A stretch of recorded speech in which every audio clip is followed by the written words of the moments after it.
Hello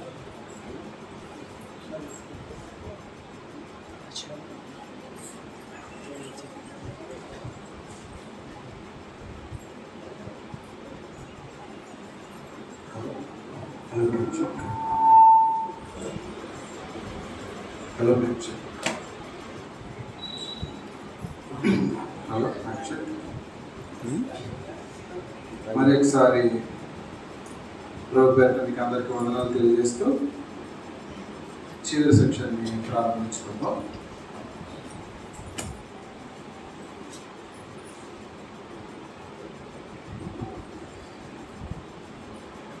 కాబట్టి శరీర స్వభావం కలిగిన వారు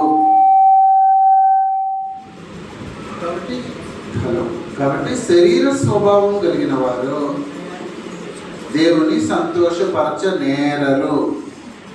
కాబట్టి శరీర స్వభావంతో కార్యక్రమాలు జరిగించాలన్న మనసు కలిగి ఉంటే దేవుని సంతోషపరచడం కుదరని పని, ఆయన ఆనందింపు చేయటం కుదరని పని.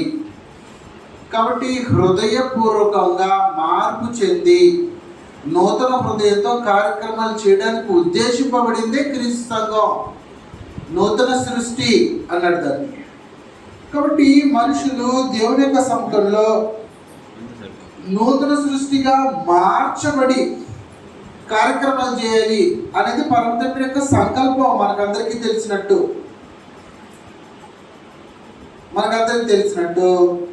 కొరింథీయులకు రాసిన పత్రిక 5వ అధ్యాయము 2వ కొరింథీ 5వ అధ్యాయము మనకందరికీ తెలిసిన లేఖన భాగాలే. కొరింథీయులకు రాసిన 2వ పత్రిక 5వ అధ్యాయము 14, 15, 16, 17 వచనాలు జాగ్రత్తగా.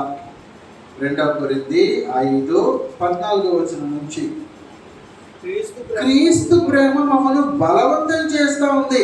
ఎలాగనగా అందరి కొరకు ఒకడు మృతి పొందును కనుక అందరూ మృతి పొందిరనియు చనిపోయాము.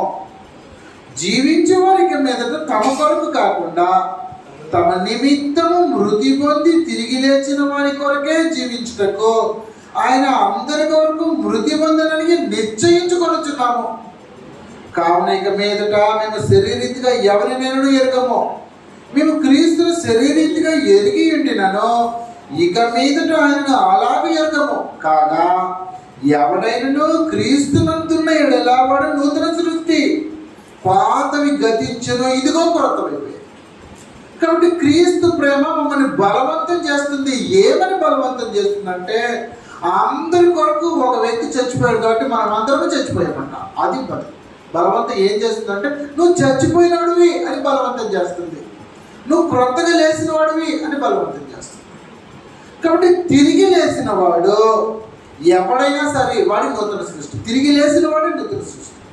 పాతవి గతించని ఇదిగో క్రొత్తమైనవి అన్న సూత్రాన్ని జీవితంలో క్రియ రూపంలో ప్రదర్శించవలసిన అవసరత క్రీస్తు ప్రేమ తన యొక్క శరీరంలో కనపరుస్తూ ఉంటాడు. ఉదయకాలం మనం చూసినట్టు ఆయన శరీరమైన సంఘం, ఆయన చనిపోయినట్టు మనం కూడా చనిపోయి ఆయన యొక్క శరీరంగా అతుకబడి ఆయన స్వభావాల్ని ప్రజ్వలింపజేసేవారుగా, ఆయన స్వభావాల్ని కనపరిచేవారుగా, మనుషులు ఉన్నప్పుడు ఒకలాగా మనుషులు లేనప్పుడు ఒకలాగా కాదు, హృదయపూర్వకంగా కార్యక్రమాలు జరిగించే మనుషులుగా మారిపోతారు అంతే. అది క్రీస్తు మార్పు.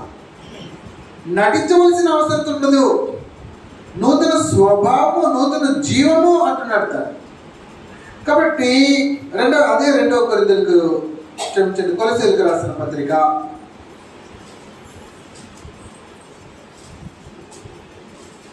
3వ అధ్యాయంలో మనం ఉదయకాల సమయంలో చదువుకున్నట్టు 3వ అధ్యాయము 5వ వచనం నుంచి. కావున కొలస్సీయులు 3వ అధ్యాయము 5వ వచనం నుంచి, కావున భూమి మీద ఉన్న మీ అవయవములను అనగా జాలత్వమును, అపవిత్రతను, కామాతృత్వమును, దురాశను, విగ్రహారాధైన ధనాపేక్షను చంపివేయడి. ఇప్పుడైతే మీరు కోపమును, ఆగ్రహము, దుష్టత్వము, దూషణ, మీ నోట బూతులను వాటిని వీటిని విసర్జించుడి. ఒకరితో ఒకడు అబద్ధమాడుడి. ఏలైనగా ప్రాచీన స్వభావమును దాని క్రియలతో కూడా మీరు పరిత్యజించి జ్ఞానము కలుగు నిమిత్తము దాన్ని సృష్టించిన వాని పోలిక చొప్పున నూతన పరచబడుచున్న నవీన స్వభావమును ధరించుకొని ఉన్నారు. అది క్రీస్తు సంగతి. కాబట్టి నూతన పురుషుడుగా ప్రదర్శించటానికి, మన వెలుగును వెలిగింపజేయటానికి ఉద్దేశింపబడిన వాళ్ళు యెహోవా దేవుని చేయగలుగుతారు. కాబట్టి నీ జీవితంలో యెహోవా దేవుని ఆనందింపజేసి నువ్వు దేవుని యొక్క సముఖంలో యుగ యుగాలు జీవించాలంటే ఈ నూతనమైన క్రియలు నేను జరుగుతుండాలా. అది ఆశ్చర్యమైన క్రియలేం కాదు, చదివితే అర్థమైపోయే విషయాలే. యెహెజ్కేలు గ్రంథంలో మనకందరికీ తెలిసినట్టు యెహెజ్కేలు గ్రంథంలో నేను ఆ కార్యక్రమాలు చేస్తాను భయపడంతో అంటున్నాడు దేవుడు. యెహెజ్కేలు గ్రంథం 11వ అధ్యాయము 18, 19, 20 వచనాల్లో పరమ తండ్రి నూతనంగా ఆయన స్థాపించబోతున్న మార్గం గురించి వాగ్దానాలు ఇస్తున్నాడు. పాత నిబంధనలో మనుషులు నూతనంగా తీర్చిదిద్దబడే కార్యక్రమాలు అసంపూర్తిగా జరిగాయి. క్రొత్త నిబంధనలు అలాంటి సూత్రాలు లేవు, సంపూర్ణంగా జరిగిపోతుంటాయి కార్యక్రమాలు. దాన్ని పాత నిబంధన గ్రంథంలోనే వాగ్దానం చేశాడు. 19 నుంచి యెహెజ్కేలు గ్రంథం 11వ అధ్యాయము 19 నుంచి వారు నా కట్టడలను నా విధులను అనుసరించి గైకొన్నట్లు నేను వారి శరీరం నుండి రాతి గుండెను తీసివేసి వారికి మాంసపు గుండెని ఇచ్చి వారికి ఏక మనస్సు కలిగజేసి, ఏకమైన మనసు, ఒకే మనసు ఉంటుంది స్థానిక సంఘంలో ఉండే సభ్యులందరికీ. పాపం చేయకుండా బ్రతకాలి, పాపానికి దూరం ఉందాం, ప్రత్యేక సూత్రాలను అనుసరించి జీవిద్దాం అన్న దీంతో ఏక మనస్సు కలిసి ఉంటుంది స్థానిక సంఘంలో. దేవుని ప్రభు యొక్క శరీరంలో అటువంటి వాతావరణం కనిపిస్తుంది. ఏక మనస్సు కలిగజేసి వారి యందు నూతన ఆత్మను పుట్టిస్తున్నాడు. నూతనమైన పరిశుద్ధ ఆత్మ, నూతనమైన ఆత్మ వచ్చేస్తుంటుంది. అద్భుతంగా ఉంటాయి మనుషుల జీవితాలు. ఒక ప్రభువుని చూసినట్టు, దేవుడిని చూసినట్టు. అప్పుడు ఏంటి మనిషి ఇలా మారిపోయాడు అప్పుడప్పుడు అంటూ ఉంటాం. ఏంటి మనిషి ఇలా మారిపోయాడు ఏంటి? అంతే అంటే ఆయన క్రైస్తవుడు అయిపోయాడు అంటే. ఇప్పుడు ఆ పరిస్థితులు అక్కడ ఎక్కడ కనిపించట్లా, అంత దారుణంగా ఉన్నాయి. వాళ్ళు ఏదో మందిరానికి వెళ్తుంటారండి అంతే అండి అన్నట్టు పరిస్థితులు ఉన్నాయి. ఇదే ప్రవచనాన్ని ఇదే యెహెజ్కేలు 36లో కూడా తెలియపరుస్తున్నాడు. యెహెజ్కేలు గ్రంథం 36వ అధ్యాయంలో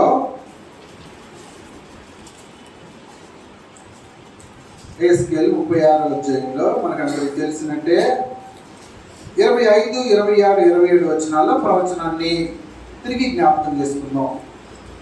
యెహెజ్కేలు 36వ అధ్యాయము 25వ వచనం నుంచి మీ అపవిత్రత యావత్తును పోవునట్లు నేను మీ మీద శుద్ధ జలములో చదువుతాను. నీకు ఏదన్నా అపవిత్రం ఉందనుకో, నువ్వు క్రీస్తుని తెలుసుకోవాలా.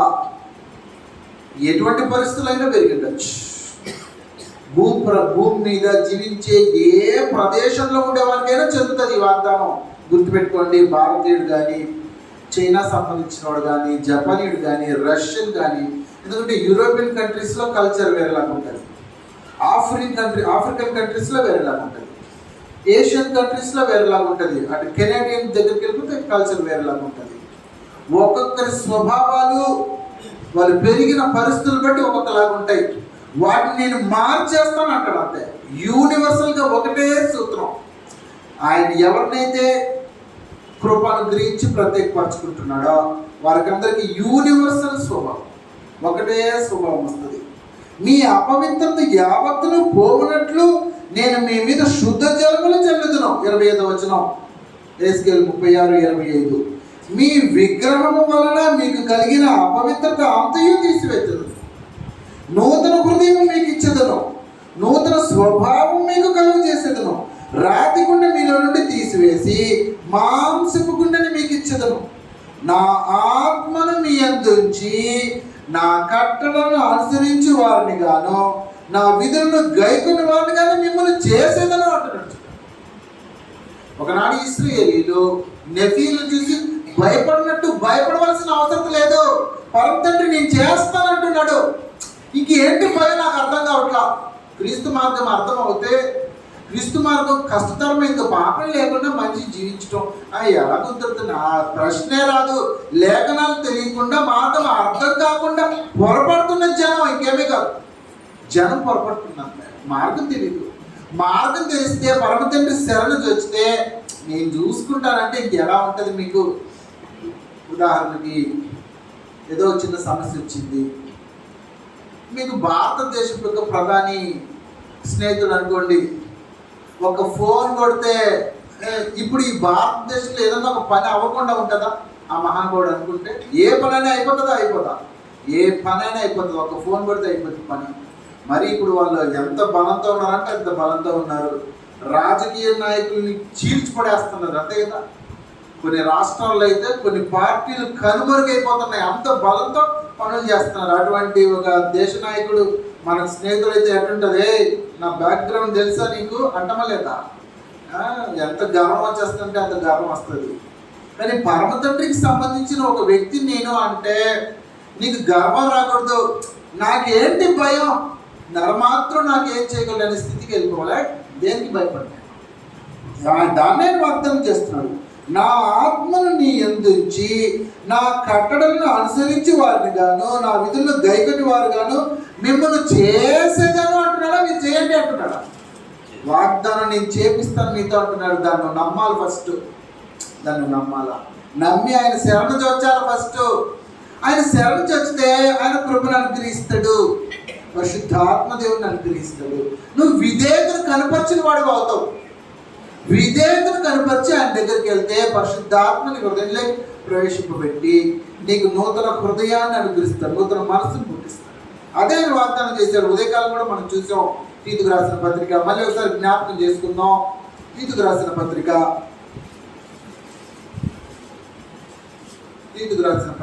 3వ అధ్యాయము 5వ వచనం నుంచి మనము నీతిని, తీతుకు రాసిన పత్రిక 3వ అధ్యాయము 5వ వచనం నుంచి, తీతుకు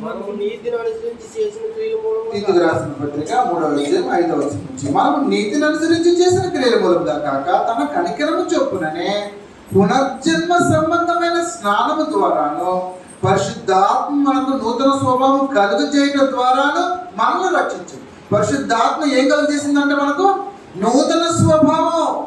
అపవాది స్వభావం పోయింది. నాలో అబద్ధమునకు జనకుడైన వాడి స్వభావం ఉండింది. ఏ ప్రాంతంలో పెరిగినా స్వభావం ఉంటుంది. వాడు యూరోపియన్ కానివ్వండి, ఏషియన్ కానివ్వండి, ఆఫ్రికన్ కానివ్వండి, కెనేడియన్ కానివ్వండి, ఈస్ట్ ఏషియన్స్ కానివ్వండి, ప్రతి ఒక్కళ్ళలోనూ ఈస్ట్ ఏషియన్స్ దగ్గరికి వెళ్ళిపోతే మెజారిటీ ఏముంటుందంటే దేవుడు లేడు అంటాడు. మీరు చైనా ప్రాంతాలకు వెళ్ళిపోయారు అనుకోండి, మెజారిటీ ఆఫ్ వీళ్ళే దేవుడు లేడు అంటాడు. నా కష్టమే నాకు అన్నం పెడుతుంది అంటాడు. ఆఫ్రికన్స్కి వెళ్ళిపోతే దేవుళ్ళని విచిత్రంగా పరిచయం చేస్తారు. మనకు ఒక గుంపు ఉంది. ఆ గుంపు సుమారుగా 400 సంవత్సరాలుగా ఇంతకుముందు మీకు జ్ఞాపకం చేసినట్టుగా వాళ్ళ ముందు తరంలో చనిపోయిన వ్యక్తుల్ని మట్టిలో పూడ్చకుండా కొండ ప్రాంతంలో ఒక గట్టులాగా కట్టి ఆ గట్టులో శవాలు నిలబెట్టేస్తారు అనమాట.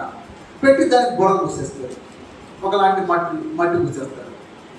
400 సంవత్సరాలైనా అట్లే గూడు కట్టుకొని ఆ ఎముకలుగా అలాగే ఉన్నాయి. సుమారుగా 100లో ఉన్నాయి శవాలు. ఎందుకు అంటే వాళ్ళంతా మా దేవుళ్ళు అంటున్నారు. వాళ్ళు సంవత్సరానికి 3 సార్లు వెళ్ళి పూజ చేసి వస్తారు. అడిగితే వాళ్ళే మా దేవుళ్ళు. ఆ స్వభావం నీలో నుంచి మీకేస్తాడు.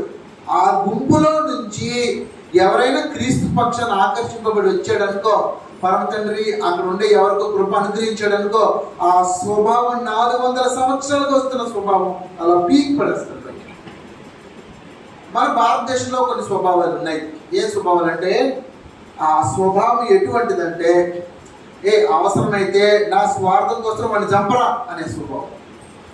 ఆ స్వభావంలో పుట్టిన గుంపు ఎలా ఉంటారంటే 400 సంవత్సరాల చరిత్ర ఉంది మన భారతదేశంలో. వాడు బ్రతుకుతాడా చస్తాడా అంతా నాకు అనవసరం, నేను బ్రతకాలా, నా పిల్లలకు అన్నం పెట్టాలా, కాబట్టి వాళ్ళని చంపు, ఏమైనా చెయ్యి, వాళ్ళ దగ్గర నేను దోచుకుని వెళ్ళిపోతున్నా. హ్యాబిచువల్ అఫెండర్స్ అంటారు, స్వభావ సిద్ధంగా పాపం చేసేవాళ్ళు అంటారు. ఆ స్వభావాన్ని నీ హృదయంలో నుంచి ఇలా పీకేస్తాడు. అద్భుతమైన క్రీస్తు మార్గం. కాబట్టి అలా చేసి నేను నూతన సృష్టిగా నేను మారుస్తానని వాగ్దానం చేస్తే యెహోవా దేవుని సంతోషపరచడంలో సమస్య ఎక్కడ ఉందో నాకు అర్థం కావట్లా. మనిషికి నీ హృదయం సంపూర్ణంగా మారిపోతుందనే క్రీస్తు మార్గంలోకి నువ్వు ప్రవేశించి ఉంటే నీకు సమస్య ఉండదు. సమస్య అంతా ఎక్కడ వస్తుందంటే క్రీస్తు మార్గం ఉన్నది ఉన్నట్టుగా నేర్చుకునే దగ్గర సమస్య వస్తుంది. ఆ సమస్య వల్లే ఇంత పెద్ద సమస్యలు. భూలోకంలో ఇష్టానుసారం ప్రవర్తించే మార్గం అని చెప్పుకొని త్రాగి దేవుని యొక్క మార్గానికి అపకీర్తి తెచ్చే పరిస్థితులు, వ్యక్తిగతమైన పరిశుద్ధత లేకుండా నేను నిత్యత్వానికి ఎలా వెళ్తానో నాకు అర్థం కావట్లా. బోధించడం అటొచ్చు, అది రెండవ కోణం. మొదట నా నిత్యత్వం ప్రాముఖ్యం. కాబట్టి దేవుని యొక్క సముఖంలో శరీర స్వభావం కలిగి నేను ప్రవర్తిస్తే యెహోవా దేవుడిని, నా దేవుడిని నేను ఆనందపరచలేను.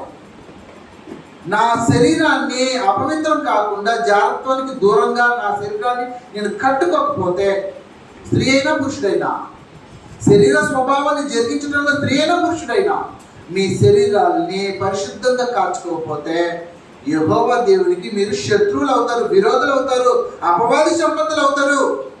మీ హృదయపూర్వకంగా కార్యక్రమాలు చేయాలా. మనుషులతో పని లేదు, మనుషులతో నిమిత్తం లేదు. చీకటి మధ్యరాత్రి 12 అయిపోయింది అనుకోండి, జనాలు ఉంటారు. అప్పుడు నేను ఏమైనా చేస్తానని లేస్తారు కొంతమంది జనం. జాగ్రత్తగా ఉండాలా. హృదయపూర్వకంగా మార్పు తెచ్చుకున్న మనిషి ఎలా ప్రవర్తించగలరా? ఛాన్స్. కాబట్టి క్రీస్తు మార్గాన్ని అర్థం చేసుకొని నువ్వు క్రీస్తు మార్గంలోకి ప్రవేశిస్తే ఈ సమస్యలు మనలో కనిపించవు. ఈ సమస్యలంతా దేవుని యొక్క రాజ్యాన్ని అర్థం చేసుకోకుండా, యెహోవా మన దగ్గర ఏమి ఎదురు చూస్తాడో అర్థం చేసుకోకుండా సమస్యల్లో ఇరుక్కుంటున్న జనమే మెజారిటీ ఈరోజు ప్రపంచవ్యాప్తంగా ఉండేవాళ్ళు. కాబట్టి కీర్తనల గ్రంథం మనం ఉదయం చదువుకున్నట్టు 51వ అధ్యాయము, కీర్తనల గ్రంథం 51,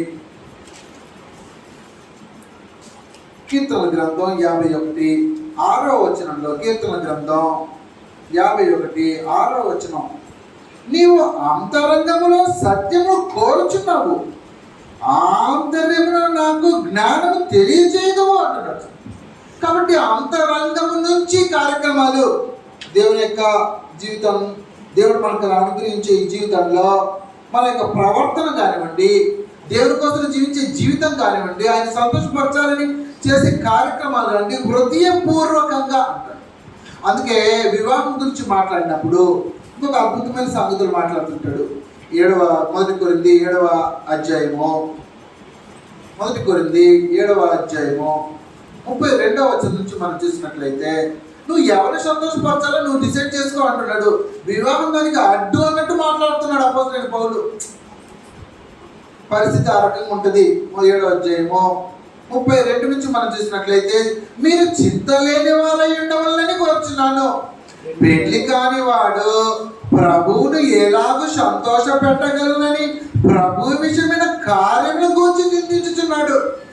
పెళ్లి అయిన వాడు భార్యను ఎలాగూ సంతోష పెట్టగలనని లోక విషయమైన కార్యముల గురించి చింతించుచున్నాడు. అటువలనే పెళ్లి కాని స్త్రీయు కన్యకయు తాము శరీరమందును ఆత్మయందును పవిత్రురాండ్రయుటకు ప్రభువు విషయమైన కార్యముల గురించి చింతించుదురు.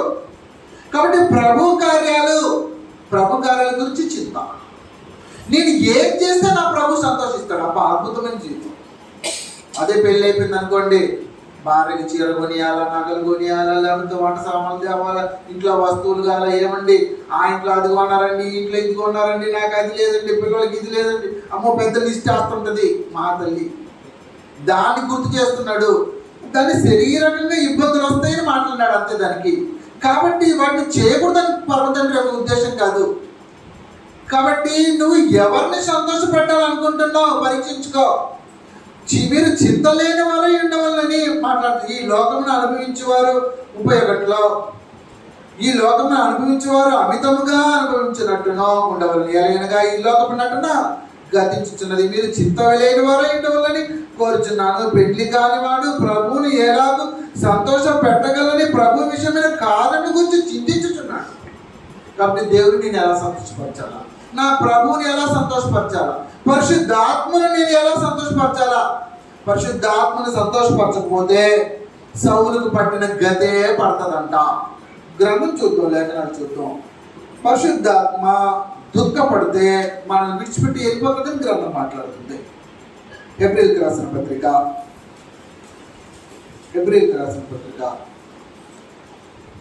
10వ అధ్యాయంలో, హెబ్రీయులకు రాసిన పత్రిక 10వ అధ్యాయము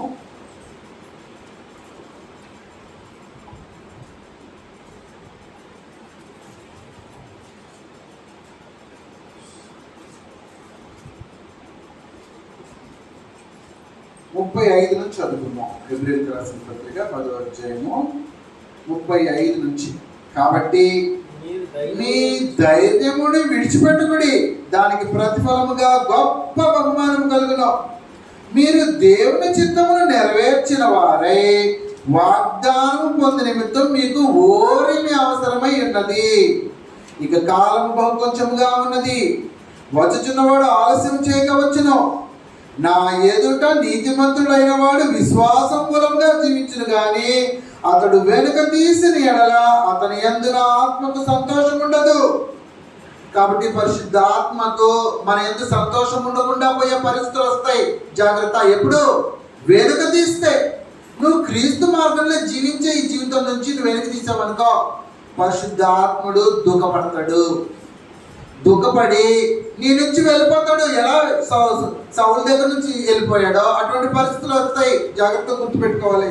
అయితే మనం నశించుటకు వెనుక తీయవరము కాము కానీ ఆత్మను రక్షించుకున్నటకు విశ్వాసము కలిగిన వారమై ఉన్నాము. కాబట్టి అదే తెస్సలోనికీయులకు రాసిన పత్రిక ఇదే విషయాన్ని గ్రంథం మాట్లాడుతుంది.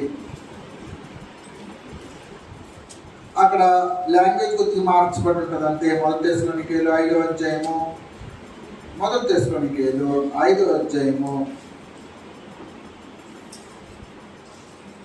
19వ వచనంలో మనకు అందరికి తెలిసినట్టు 16 నుంచి, ప్రతి విషయంలో కృతజ్ఞతాస్తుతులు చెల్లించుడి, ఇలాగ చేయడం యేసుక్రీస్తునందు మీ విషయంలో దేవుని చిత్తము, అంటే దేవుని ఇష్టము, ప్రతి ఒక్క విషయంలోనూ కృతజ్ఞతాస్తుతులు తెలియజేది. అంటే నువ్వు కరెక్ట్గా పరమ తండ్రి యొక్క స్థితి ఏంటో నీ స్థితి ఏంటో గ్రహిస్తే నువ్వు కృతజ్ఞతాస్తుతులు తెలియజేసే దాంట్లో విస్తరించకుండా ఉండలేవు. ఎందుకంటే నువ్వు జీవించే ప్రతి క్షణము పరమ తండ్రి కృప అనేది నువ్వు గ్రహించడం స్టార్ట్ చేసేస్తుంటావు. కాబట్టి ప్రతి విషయంలో కృతజ్ఞతాస్తుతులు చెల్లిస్తూ ఉంటావు తండ్రి. ప్రతి విషయంలోనూ కృతజ్ఞతాస్తుతులు అంటున్నావు.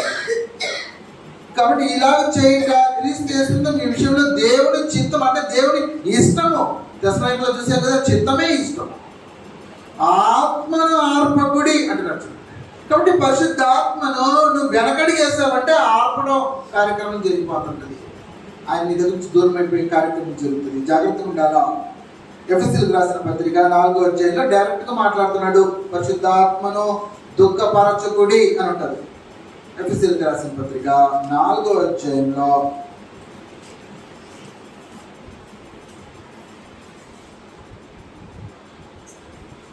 అపవాదికి చోటిస్తే ఏం జరుగుతుందో వివరిస్తున్నాడు గ్రంథంలో. ఎఫెసీయులకు రాసిన పత్రిక 4వ అధ్యాయం 25వ వచనం నుంచి నిదానంగా పరీక్షిస్తే అర్థమవుతుంది. జాగ్రత్తగా మనము ఒకరికొకరము, ఎఫెసీయులకు రాసిన పత్రిక 4వ అధ్యాయం 25 నుండి, మనము ఒకరికి ఒకరము అవయములై ఉన్నాము కనుక మీరు అబద్ధమాడటం మాని ప్రతివాడు తన పొరుగువానితో సత్యమే మాట్లాడవలను. కోపపడుడి కానీ పాపం చేయకుడి. సూర్యుడు అస్తమించే వరకు మీ కోపం నిలిచి ఉండకూడదు. అపవాదికి చోటు ఇయ్యకుడి. దొంగిలవాడు ఇక మీద దొంగిలగా అక్కరగలవానికి పంచిపెట్టుటకు వీలు కలుగు నిమిత్తము తన చేతులతో మంచి పని చేయించు కష్టపడవలను. వినువారికి మేలు కలుగునట్లు అవసరమును బట్టి క్షమాభివృద్ధికరమైన అనుకూలవచమే పలుకుడి, కానీ దుర్భాష ఏదేను మీ నోట రానియకుడి. దేవుని పరిశుద్ధాత్మను దుఃఖపరచుకుడి. విమోచన దినం వరకు ఆయన మీరు నిద్రింపబడి ఉన్నారు అంటారు. కాబట్టి పరిశుద్ధాత్మను దుఃఖపరిచే కార్యక్రమాలు మన జీవితంలో జరగకూడదు. సౌలు చేసినట్టు దహన బలి అర్పించే దాంట్లో ఆజ్ఞాతిక్రమం చేశాడు. దేవుని యొక్క ప్రవక్త ద్వారా దేవుడు తెలియపరిచిన ఆజ్ఞను అతిక్రమించి పరిశుద్ధాత్మను పోగొట్టుకున్నాడు సౌలు. దౌర్భాగ్యపు స్థితి. అమ్మో, కొన్నిసార్లు ఆలోచిస్తే భయం వేస్తుంటుంది. కేవలం మన యొక్క ప్రవర్తనను బట్టి, మన సొంత ఆలోచనలు బట్టి, మనం చేసే కార్యక్రమాలను బట్టి జరిగే పొరపాట్లు. కాబట్టి పరిశుద్ధాత్మను దుఃఖపరిచే కార్యక్రమాలకు నువ్వు పూనుకుంటే ప్రమాదం జరుగుతుంది, జాగ్రత్త.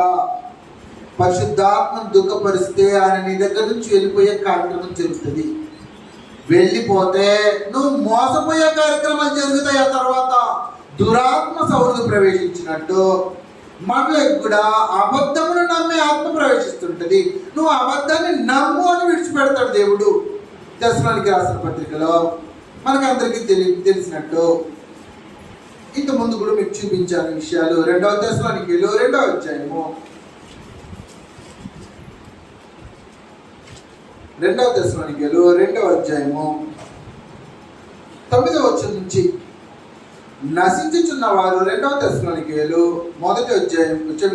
అధ్యాయము 9వ వచనం నుంచి నశించుచున్న వారు తాము రక్షింపబడుటకు సత్య విషయమైన ప్రేమను అవలంబింపకపోయి, అది కథ. అవలంబించే వాళ్ళు కాదు వీళ్ళు, అది గొడవ వీళ్ళది. అవలంబింపకపోయి కనుక వాని రాక అబద్ధ విషయమైన సమస్త బలముతోనూ నానా విధమైన సూచక్రియలతోనూ మహత్కార్యముతోనూ దుర్నీతిని పుట్టించు సమస్త మోసముతోనూ నశించుచున్న వారిలో సాతాను కనపరచు బలమును అనుసరించి ఉండను. ఇందుచేత సత్యమును నమ్మక దుర్నీతి యందు అభిలాష గల వారందరూ శిక్షావిధి పొందుటకై అబద్ధమును నమ్మనట్లు మోసము చే శక్తిని దేవుడి వారికి పంపుచున్నాడు. కాబట్టి పరిశుద్ధాత్మ దేవుడు పోతే నువ్వు మోసపోయే శక్తి వస్తుంది నీలోకి. నువ్వు మోసపోయే కార్యక్రమాలు జరుగుతుంటాయి. ఆ బ్రదర్ వాళ్ళు ఎప్పుడు చెప్తానే ఉంటారు కానీ బ్రదర్ మనం ఇలా ఉండొచ్చులేని బ్రదర్, వాళ్ళకి ఏదో అలాగే పైకి మాట్లాడుతుంటారు. వాళ్ళు కూడా లోపల అలాగే ఉంటారులేండి. మీకు అర్థమవుతుందా? ఇలా అడ్జస్ట్ చేసుకోవడం, హెచ్చరికను పెడచవిని పెట్టడం, తృణీకరించడం, నిర్లక్ష్యం వహించడం దేవుడి మార్గం అంటే. గ్రంథం హెచ్చరిస్తున్నా పరిశుద్ధాత్మ దేవుడు హృదయాన్ని కఠినపరచుకోవద్దు,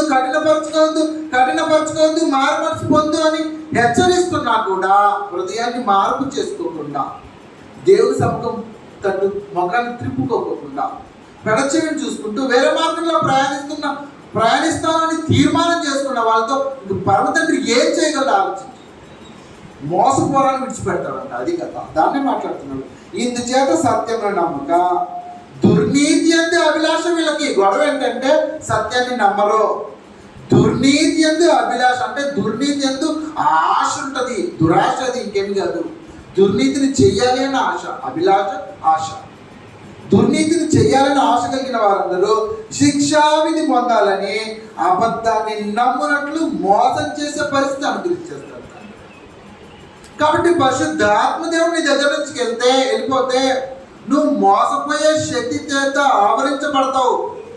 నీ కరెక్టే చేస్తున్నాను అనుకొని వెళ్ళిపోతుంటావు, అలాగే వెళ్ళిపోతుంటావు. దేవుడు విడిచిపెట్టేస్తాడు. అలా నీ భక్తి జీవితం ఏమైపోతుందో నువ్వు అనుకుంటావుగా, కరెక్ట్గా అలా ఉన్న వాళ్ళు చాలా ఒక తెగను చూపించారు గ్రంథంలో.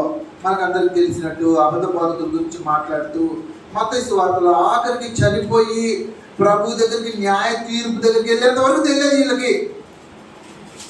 మత్తయి రాసిన సువార్త అబద్ధ బోధకుల గురించి మాట్లాడుతున్న సందర్భం 7వ అధ్యాయము, మత్తయి రాసిన సువార్త 7వ అధ్యాయము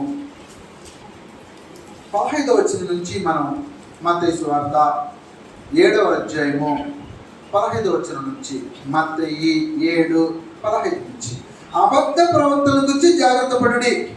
వారి గొర్రెల చర్మం వేసుకొని మీ ఎందుకు వద్దురు కానీ లోపల వారు క్రూరమైన తోడేళ్ళు. పైన ఎలా ఉంటుందంట, గొర్రె చర్మం అంటే గొర్రెలాగా ఉంటాడంట, కానీ లోపల క్రూరమైన తోడేళ్ళు. లోపల వ్యక్తిగతమైన జీవితం పరిశుద్ధంగా ఉండదు, అది గొడవ, ఇంకేమిలా. బయటకు మాత్రం వేషధారణ ప్రదర్శిస్తుంటారు. నేను పరిశుద్ధుడిని నాకేంటి అంటుంటారు. లోపల పాప జీవితం ఉంటుంది, అది గొడవ. దాన్నే మాట్లాడుతున్నాడు ఆయన. వారి ఫలముల వలన మీరు వారిని తెలుసుకుందరు. అది ఒక్క వాళ్ళ క్రియల్ని మనం కనిపెట్టి చూసామనుకో దొంగ దొరికిపోతాడు. ప్రత్యేకంగా ఉన్నప్పుడు, ఎవరు లేనప్పుడు, ఇప్పుడు మనం వీడియోలో చూస్తున్నాం కదా న్యూస్లో, అటువంటి ఎవరు లేరు. నన్ను అడిగేవాడు ఎవరున్నాను డైరెక్ట్గా మందంగడికి వెళ్ళిపోయి భ్రాంతి కొనుక్కొని తాగాడు మా అనుభవం. ఎంత కర్మరా అనుకున్నా. ఈరోజు క్రీస్తు సంఘానికి, దేవుని, క్రైస్తవులకి ఎంత చెడ్డ పేరు వస్తుందంటే అంత చెడ్డ పేరు వస్తుంది. కాబట్టి వారి ఫలముల వల్ల మీరు వాళ్ళని తెలుసుకుందరు. ముండ్ల పొదలలో ద్రాక్ష పండ్లనైనను పల్లేరు చెట్లను అంజూరపు పండ్లనైనా కొయ్దురా, అలాగనే ప్రతి మంచి చెట్టు మంచి ఫలములు ఫలించును, పనికి మాలిన చెట్టు కాని ఫలములు ఫలించును. మంచి చెట్టు కాని ఫలములు ఫలింప నేరదు, పనికి మాలిన చెట్టు మంచి ఫలములు ఫలింప నేరదు. ఎంత తీర్మానంగా మాట్లాడుతుంది చూడండి గ్రంథం. మత్తయి సువార్త ప్రారంభంలోనే ఉంది. ఈ మార్గం గురించి గొడవ ఎందుకు నాకు అర్థం కావట్లా. ఎంత తీర్మానంగా చూడండి 19వ వచనంలో, మంచి ఫలములు ఫలింపని ప్రతి చెట్టు నరకబడి అగ్నిలో వేయబడును. 17వ వచనంలో, అలాగనే ప్రతి మంచి చెట్టు మంచి ఫలములు ఫలిస్తుంది. అంటే మంచి మనస్సు, మంచి మనిషి మంచి ఫలాలు ఫలిస్తాడు. కాని ఫలం అదేలాగా 2వ భాగంలో, పనికి మాలిన మనిషి కాని ఫలములు ఫలించును, మంచి చెట్టు కాని ఫలములు ఫలింప నేరదు అంటాడు. అంటే నువ్వు మనిషివి మంచోడు అవుతే కాని ఫలాలు రావు నీలో నుంచి గ్రంథం మాట్లాడింది. నువ్వు మంచి చెట్టువా, నువ్వు మంచి వ్యక్తివా, కాని ఫలాలు ఎలా ఫలిస్తున్నావు? కాని ఫలాలు వస్తుంటే నువ్వు మంచి చెట్టువు కాదు, నువ్వు దేవుడికి సంబంధించిన వాడు కాదు, అబద్ధ బోధకుడివి. ముందు చదువు. కాబట్టి మీరు వారి ఫలముల వల్ల వారు తెలుసుకుందరు. ప్రభువా ప్రభువా అని నన్ను పిలిచి ప్రతివాడు పరలోక రాజ్యంలో ప్రవేశింపుడు కానీ పరలోకముందు నా తండ్రి చిత్త ప్రకారం, అంటే ఇష్ట ప్రకారము చూపించాను మీకు మొదటి ఉదయకాలంలో. ఆయన చిత్తము, ఆయన ఇష్టము. కాబట్టి ప్రభువా ప్రభువా అని పిలిచి ప్రతివాడు పరలోక రాజ్యంలో ప్రవేశింపుడు కానీ పరలోకముందు నా తండ్రి చిత్త ప్రకారం చేయవాడే ప్రవేశించును. ఆయన ఇష్టాన్ని చేస్తావా ప్రవేశిస్తావు, మర్చిపోవద్దు, ప్రవేశించును. ఆ దినమున అనేకులు నన్ను చూసి ప్రభువా ప్రభువా మేము నీ నామమును ప్రవచింపలేదా, నీ నామమున దయ్యములు వెలగొట్టలేదా, నీ నామమున అనేకమైన అద్భుతములు చేయలేదా అని చెప్పుదురు. అప్పుడు నేను మిమ్మల్ని ఎన్నడూ ఎరుగను, ఆక్రమం చేయవారులారా నా ఎదురు నుండి పొండని వారితో చెప్పుదును అంటున్నాడు. కాబట్టి మీరు ఏం చేస్తుంటారంటే వాళ్ళ జీవితంలో దయ్యాలు పోతున్నాయి, ఆశ్చర్యకరాలు జరుగుతున్నాయి, ఇంత గొప్పగా పనులు చేస్తున్నాము, మనకేమిటో కానీ కానీ అని చేసుకుంటూ పోతానే ఉంటారు. అంత అబద్ధంగా చేస్తుంటారు, సత్యానికి విరుద్ధంగా చేస్తుంటారు. ఎప్పుడు సచ్చి తీర్పులోకి వెళ్ళేంత వరకు తెలుస్తారు. ఆక్రమం చేయవారులారా నా ఎదురు నుండి పొండని అంటారు. ఘోరమైన తప్పిదం. అంటే సచ్చి తీర్పు దినానికి వెళ్ళేంత వరకు మన పరిస్థితి మనకు అర్థం కాని దశలోకి వెళ్ళిపోతాం. ఎప్పుడు వెనకడుగేయొద్దు, పరిశుద్ధాత్మను దుఃఖపరచద్దు. పరిశుద్ధాత్మను దుఃఖపరిస్తే నీ పరిస్థితి ఆ రకంగానే ఉంటుంది. తిరిగి ఒకసారి ఎఫెసీలకు వచ్చేసేద్దాం, ముందుకు వెళ్ళిపోదాం, సమయం అయిపోతుంది. ఎఫెసీలకు 4వ అధ్యాయం 30వ వచనంలో మనం చదివినట్టు, దేవుని పరిశుద్ధ 29 నుంచి వినువారికి మేలు కలిగినట్లు అవసరం బట్టి క్షమాభివృద్ధికరమైన అనుకూల వచనమే పలుకుడు కానీ దుర్భాష ఏదైనాను మీ నోట రానీకుడి. దేవుని పరిశుద్ధాత్మను దుఃఖపరచుకుడి, విమోచన దినం వరకు ఆయనంత మీరు ముద్రింపబడి ఉన్నారు. కాబట్టి ముద్రింపబడిన స్వభావం, ముద్రింపబడిన సీల్ ఉందా నీ మీద? నీ మీద సీల్ ఉందా? సీల్ లేకపోతే కష్టమవుతుంది. తిమోతికి రాసిన పత్రిక, సీల్ ఉందా? నీకు సీల్ ఉందా?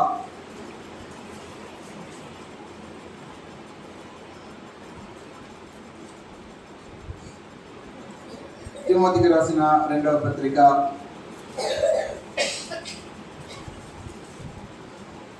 2వ అధ్యాయము, తిమోతికి రాసిన 2వ పత్రిక 2వ అధ్యాయము 16 నుంచి చదువుకున్నాం. 2వ తిమోతి 2వ అధ్యాయం 16 నుంచి. అపవిత్రమైన వట్టి మాటలకు విముఖుడయుండు, అట్టి మాట్లాడేవారు మరి ఎక్కువగా భక్తిహీనులగుదురు. కొరుకు పుండు ప్రాకినట్టు వారి మాటలు ప్రాకును. వారిలో హుమనేయును ఫిలేతును ఉన్నారు. వారు పునరుద్ధానం గతించినని చెప్పుచు సత్యం విషయమే తప్పిపోయి, అది గొడవ, సత్య విషయం నిలిచిన వాళ్ళు కాదు వీళ్ళు. కొందరు విశ్వాసం చేర్చుతున్నారు. ఆయనను దేవుని యొక్క స్థిరమైన పునాది నిలకడగా ఉంది. ప్రభు తన వారిని ఎరుగును అన్నదియో, ప్రభు నామమును ఒప్పుకొని ప్రతివాడు దుర్నీతి నుండి తొలగిపోవాలని అన్నదియో దానికి ముద్రగా ఉన్నది. ముద్ర, పరిశుద్ధాత్మ గారు ముద్ర పడితే ఎట్లుంటుంది తెలుసా? దుర్నీతి నుంచి తొలగిపోయి ఉంటాడు. అది కథ. దాన్ని నేను మాట్లాడుతున్నాడు. ప్రభునామం ఒప్పుకొని ప్రతివాడు దుర్నీతి నుండి తొలగిపోవాలని అన్నది దానికి ముద్ర. అంటే ఒక మనిషిని మనం చూసాం, అతనికి ముద్ర ఉందా పరీక్షించాలా. ఏం ముద్ర? దుర్నీతి క్రియలు ఏమైనా చేస్తున్నాడా, దుర్నీతి క్రియలు చేస్తున్నాడా చేయలేదా. చేస్తుంటే పరిశుద్ధాత్మ అతనిలో ఉండదు. దుర్నీతి క్రియలు చేయట్లేదు అనుకో, పరిశుద్ధాత్ముడు ఉంటాడు, అదే అతనికి ముద్ర. దుర్నీతి క్రియలు చేయట్లేదు నేను, అబ్బా ఇది పరిశుద్ధులండి, దైవ సంబంధి. యెహోవా ఆనందింపజేస్తుంటాడు తన క్రియల ద్వారా, నిత్యత్వానికి యోగ్యులుగా జీవిస్తుంటాడు, పరలోక రాజ్యానికి వారసుగా బ్రతుకుతాం. కాబట్టి మన యొక్క జీవితంలో బాగా జ్ఞాపకం చేసుకోవాలా, నీ యొక్క జీవితంలో ఆత్మ ద్వారా ముద్రింపబడ్డావా? ఆత్మ నీలో ఉండి నిన్ను ముద్రించాలంటే దుర్నీతి క్రియలకు విభేదించిన వాడుగా, దుర్నీతి క్రియలు చేయని వాడుగా నిన్ను నువ్వు ప్రదర్శించుకోవాల్సిన అవసరం ఉంది. తొలగిపోయి ఉండాలి, దుర్నీతి క్రియలు తొలగిపోయి ఉండాలి, నీతి క్రియలు ప్రదర్శింపబడతా ఉండాలా. దుర్నీతి దైవ సంబంధించింది కాదు, నీతి దైవ సంబంధించింది. అది ముద్రగా ప్రదర్శింపబడతా ఉంటుంది.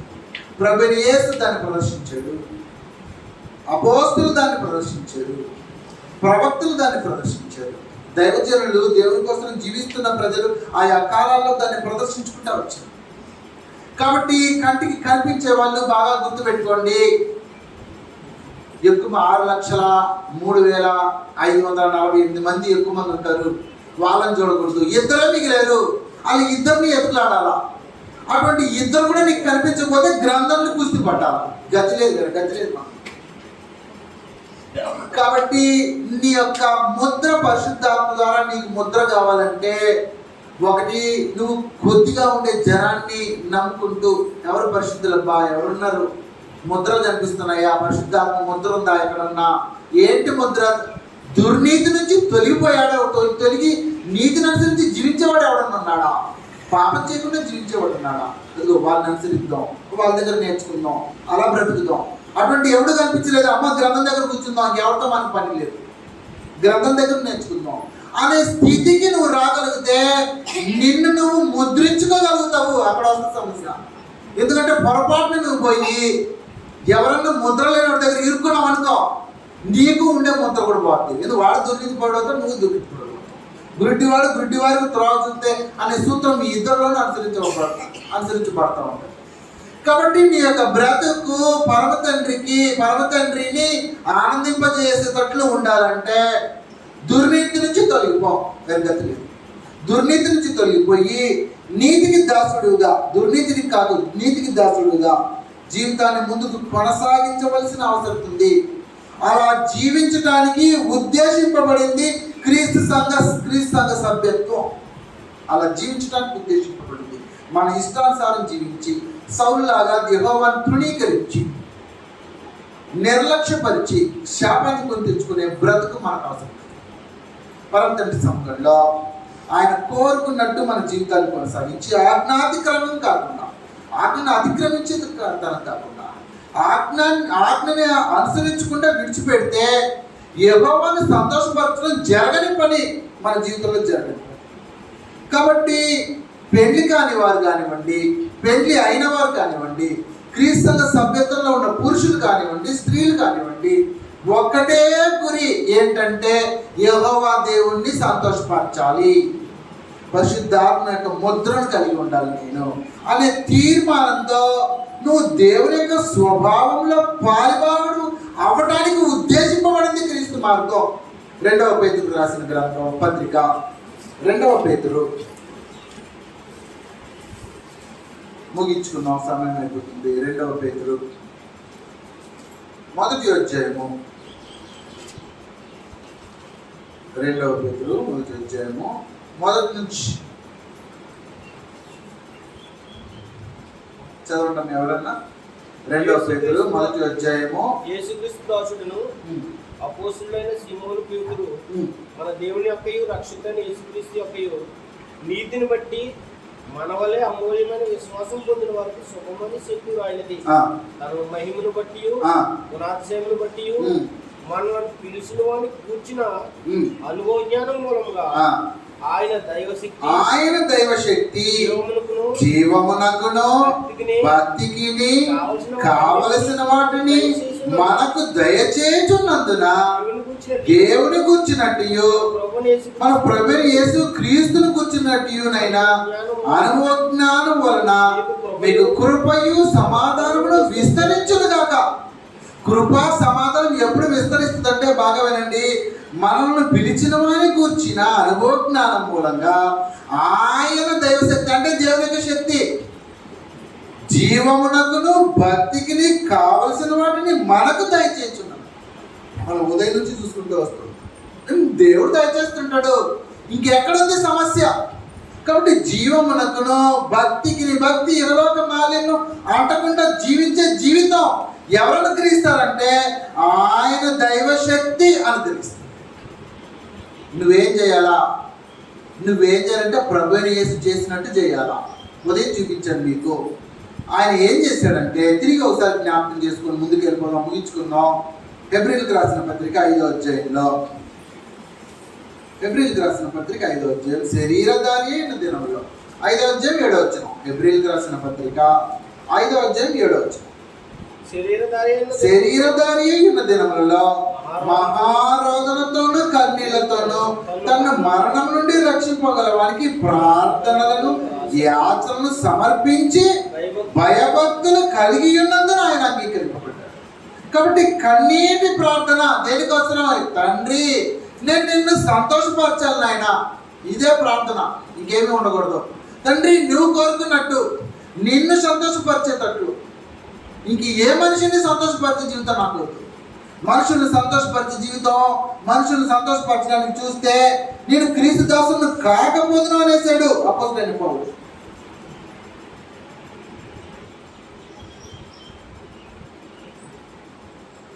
గలతీయులకు రాసిన పత్రికలో 1వ అధ్యాయము, గలతీయులకు రాసిన పత్రిక 1వ అధ్యాయము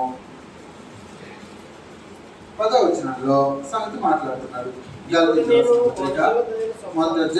ఇప్పుడు నేను మనుష్యుల దయను సంపాదించుకొని చూస్తున్నానా, దేవుని దయను సంపాదించుకొని చూస్తున్నానా, సంతోషపెట్టగోరుచున్నానా? నేను ఇప్పటికీ మనుషులను సంతోషపెట్టే వాళ్ళనైతే క్రీస్తు దాసులను కాకపోదును. మొదటి వచనాలలో ఇప్పుడు నేను మనుషుల దయను సంపాదించుకొని కోరుచున్నానా, దేవుని దయను సంపాదించుకొని చూస్తున్నాను. అది కథ. ఎవరు కావాలి నీకు? దేవుని దగ్గర దయ కావాలా, దేవుడు సంతోషపడాలా అని కోరుకుంటున్నావా? తిరిగి వచ్చేసేద్దాం. తిరిగి మనము పేతురుకు వచ్చేసేద్దాం. 2వ పేతురు మొదటి వచ్చినానికి ముగించుకుందాం.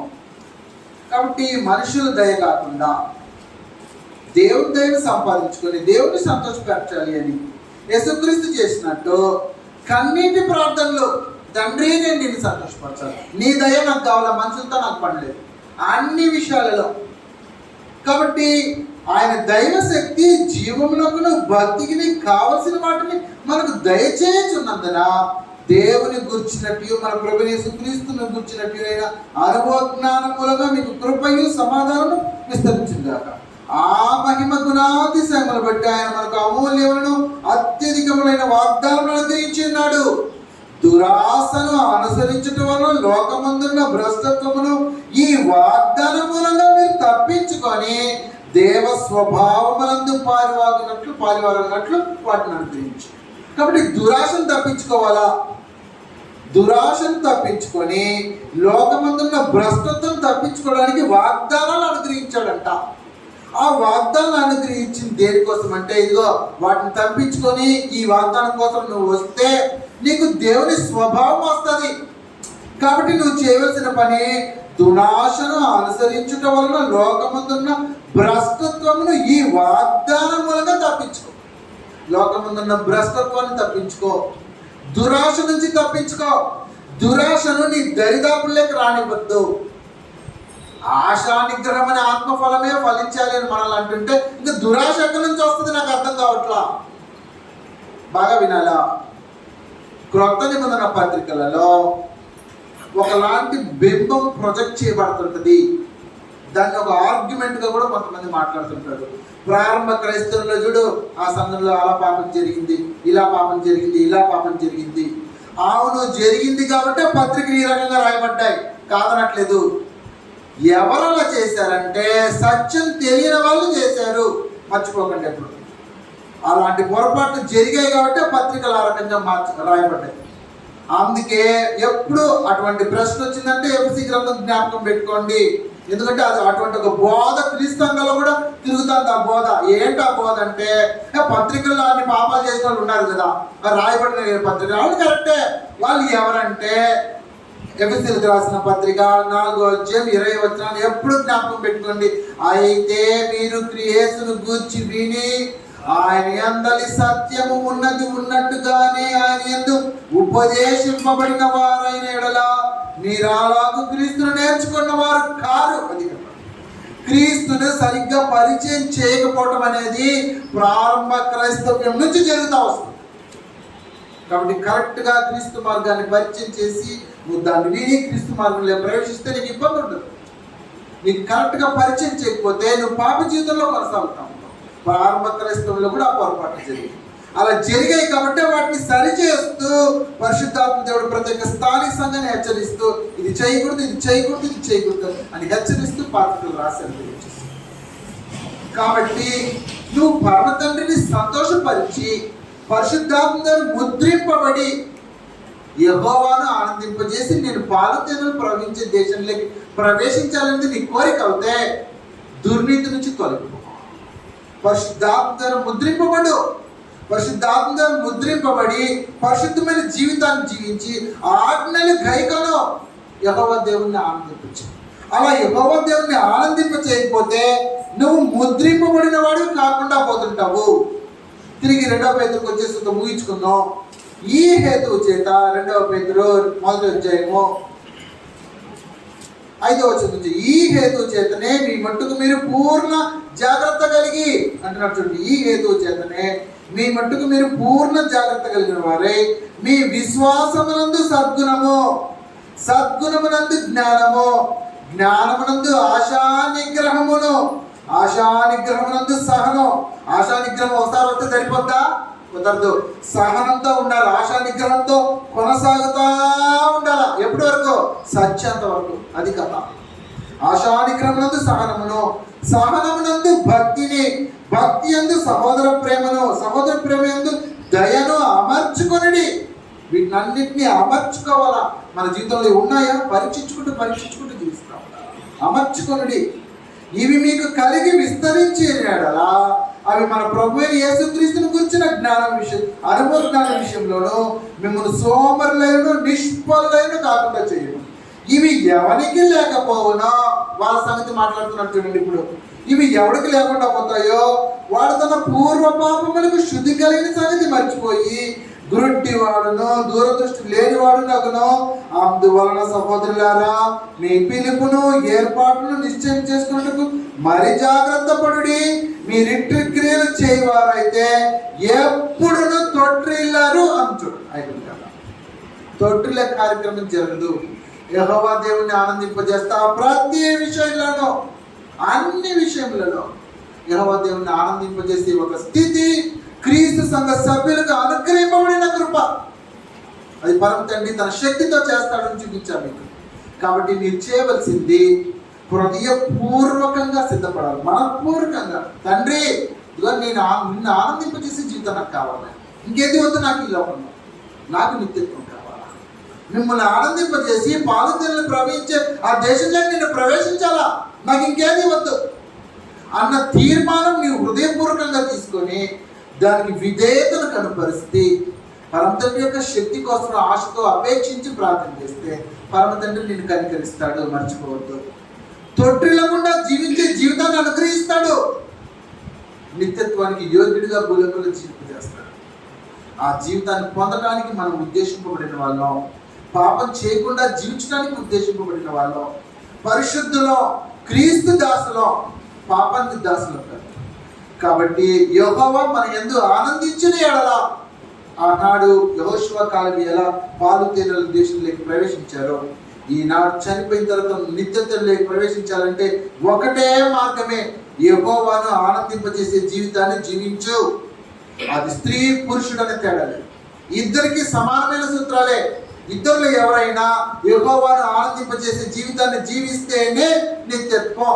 మర్చిపోయిన ఆ రకంగా జాగ్రత్తతో విషయాల్ని గ్రహించి సందేశాన్ని స్వీకరించి ఆ రకంగా జీవించి క్షమాభివృద్ధి పొందాలని కోరుకుంటూ మిమ్మల్ని హెచ్చరిస్తూ ముగిస్తున్నాను బాబు.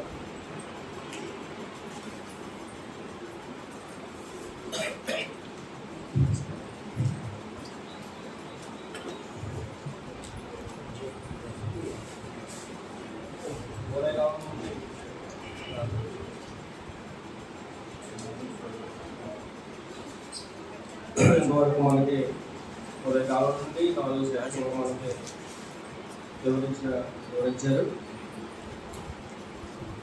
యెహోవా మన యందు ఆనందించిన, ఆయన ఆనందించాలంటే మనం ఎలా చెల్లించాలి? 6,03,550 మంది బయలుదేరితే ఇంకా ఆనందేశం కేవలం ఇద్దరే లేదు. మిగతా 6,03,548 మంది రాలిపోయినట్టుగా మనకి చూస్తూ ఉంటాం. అంటే అందులో ఆయన్ని ఆనందింపజేయలేదు, దేవుడి విరోధంగా వారి జీవితంలో మనం చూస్తాం. అయితే మనం ఎలా గడిస్తే ఆయన ఆనందించేస్తాం. ఈ శరీర స్వభావం కలిగి జీవితం కట్టుకుంటే ఆయన ఆనందించడం. కాబట్టి శరీర సంబంధమైనటువంటి జీవితం కాకుండా ఆత్మ సంబంధమైనటువంటి జీవితం కలిగి ఆయన ఆనందింపజేయనట్లుగా మనం జీవించాలని ఎంతవరకు మనకి ఈ సందేశాన్ని గురించిన మన దైవజనుడికి, సహోదరుడికి ప్రభుపేట వందనాలు చేస్తున్నాను. దేవుడు చెప్పినట్టు మరొకసారి ఇలా కోరడానికి ఆలోచించేద్దాం. చివరగా మన దైవజనుడితో ఈ కూడికలతో ముగించుకుంటాం. ప్రార్థన చేసుకుందాం. కృపగల తండ్రి, కనికరగల తండ్రి, మరి ఒకసారి నైనా మీ పాసలో అబ్బా తండ్రిని మొరపెట్టుకోవడానికి మీ సముద్రంలో చేరి ఈ లేఖనాలను ధ్యానించి మీరు మానవాళ్ళని ప్రేమించి మాకు అందించిన మీ సందేశాన్ని వినడానికి అనుగ్రహించిన కృపగలిగే మీకు కృతజ్ఞతాస్తుతులు తండ్రి. ఎంతోమంది భూ ప్రపంచంలో మీ పరిశుద్ధ గ్రంథాన్ని చేతిలో పట్టుకొని దినదినము చదువుతున్న మీ సందేశాన్ని అందకుండా స్వర్గీయ నాశనానికి లేఖనాలని అపార్థం చేస్తూ వెళ్ళిపోతున్న ఈ కాలంలో అల్పులము అభాగ్యులమైన మాకు మీరు అనుగ్రహించిన కృప కొరకే మీకు కృతజ్ఞతాస్తుతులు. నాయనా మీరు ఇచ్చిన ఈ కృపను మేము దుర్వినియోగపరచుకోకుండా మీ సముఖంలో యథార్థమైన హృదయంతో ప్రతి విషయంలోనూ మా ప్రభువును మిమ్మను పరిశుద్ధాత్మను సంతోషపరిచే వారంగా, మిమ్మల్ని ఆనందింపజేసే వారంగా జీవించడానికి కృపను అనుగ్రహించు తండ్రి. పాపం చేయకుండా జీవించే కృపను అనుగ్రహించు నాయన. తొట్టిల్లకుండా ఉండే కృపను అనుగ్రహించు. పరిశుద్ధమైన జీవితాలను కట్టుకొని నిత్యత్వానికి యోగ్యులుగా పాలు తేనెలు ప్రవహించు దేశంలోకి కాలేబు యెహోషువను ఎలా ప్రవేశపెట్టారో అలా మమ్మల్ని నిత్య జీవాన్ని అనుగ్రహించి నిత్యత్వంలోకి ప్రవేశపెట్టగలుగుటకు మేము ఆ రకంగా జీవించగలుగుటకు కృప చూపించవలసిందిగా ప్రాధాన్యపడుతున్నాం తండ్రి. కృప చూపించినైనా సహాయం చేయండి. స్థానిక సంఘం పొక్కులవారిపాలెం స్థానిక సంఘాన్ని కనికరించండి. పరిశుద్ధంగా జీవించడానికి మనుషులు ప్రేరేపింపబడటం కృప చూపించవలసిందిగా ప్రాధాన్యపడుతున్నాం. అనేకులకు మాదిరికరంగా స్థానిక సంఘం తీర్చిదిద్దబడడానికి కృప చూపించవలసిందిగా ప్రాధాన్యపడుతున్నాం. సమస్త విషయాల్లో మీ కృపగా అప్పగించుకుంటు కదా దయతో కృప చూపించి క్షమాభివృద్ధిని ప్రసాదించవలసిందిగా ప్రాధాన్యపడుతుంటున్నాం. స్థానిక స్థానంలో ఉంటున్న వృద్ధుల్ని జ్ఞాపకం చేసుకోండి, యవనస్తుల్ని జ్ఞాపకం చేసుకోండి తండ్రి. ప్రతి ఒక్కరికి వారి వారి పాత్రలు పోషించే కృపను అనుగ్రహించండి. వ్యాపారస్తుల్ని, ఉద్యోగస్తుల్ని జ్ఞాపకం చేసుకోండి. చదువుతున్న పిల్లల్ని జ్ఞాపకం చేసుకోండి నాయన. తామారు, సౌజన్య, మౌనిక నిమిత్తమే ప్రార్థన చేస్తుంటున్నాం. 10వ తరగతి పరీక్షలు రాస్తున్నారు. సహాయం చేయండి. ఈ భూలోకంలో 74 సంవత్సరాలు జీవించడానికి గుర్తించి బ్రతుకు తరువు కోసం చదువుతున్న చదువుని గుర్తించి చదవడానికి కృప చూపించండి. సహాయాన్ని అనుగ్రహించండి. నిత్యత్వం ప్రాముఖ్యమైనదని గ్రహించి నిత్యత్వానికి సిద్ధపడంలో కూడా జాగ్రత్త కలిగినట్టు మీ పిల్లలకు కృపను అనుగ్రహించవలసిందిగా ప్రాధాన్యపడుతుంటున్నాం. ఉదయకాలం నుంచి ఇప్పటి వరకు మమ్మల్ని కాచి కాపాడి నడిపిస్తున్నందుకు కృతజ్ఞతాస్తుతులు తెలియజేస్తూ మరి ఒకసారి మీరు చేస్తున్న సమస్త మేలుల నిమిత్తమే మీకు కృతజ్ఞతాస్తుతులు తెలియజేస్తూ మా ఈ ప్రార్థనలు కృతజ్ఞతాస్తుల సమస్తాన్ని మా ప్రభు మా రక్షకుని యేసుక్రీస్తు నామమున ద్వారా మీకు తెలియపరుస్తున్నాం. పరలోకమున్న మా తండ్రి,